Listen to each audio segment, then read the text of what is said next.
The Symphony of Dawn. In the quiet town of Willow Brook, where the mist clung to the hills like a lover's embrace, there lived a young girl named Lila who believed mornings were magical. Every day she would rise before the sun, her bare feet padding softly across the dew-kissed grass to her favorite spot by the old oak tree. There she would sit, her sketchbook in hand, waiting for the world to wake up. But this morning was different. As the first rays of sunlight pierced the horizon, Lila noticed something unusual. The birds, instead of their usual chaotic chirping, were singing in perfect harmony. The melody was hauntingly beautiful, a symphony that seemed to weave through the air, wrapping around her like a warm blanket. She looked around, her heart pounding with wonder. Even the wind seemed to dance to the rhythm, rustling the leaves in time with the birdsong. Curiosity tugged at her, and she followed the sound, her sketchbook forgotten. The music led her to the edge of the forest, where the trees grew tall and the shadows deep.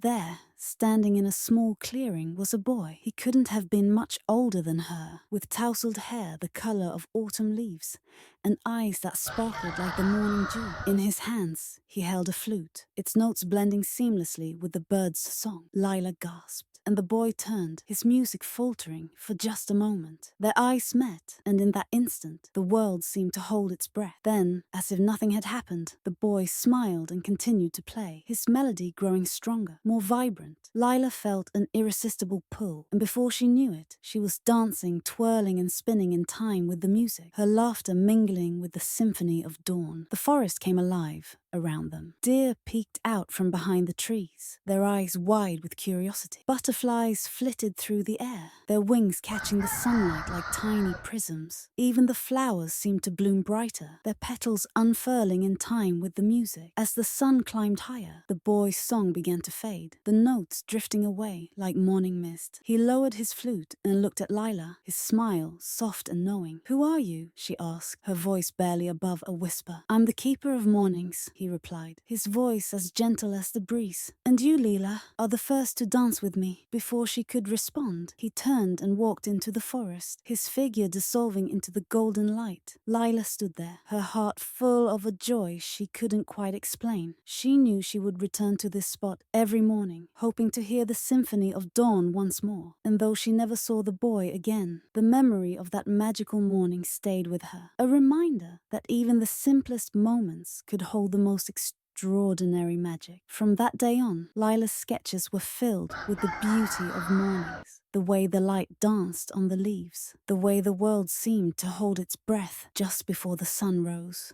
And sometimes, if she listened very closely, she could still hear the faint echo of a flute playing a melody that made her heart sing. Thanks for watching, and I'll see you next time.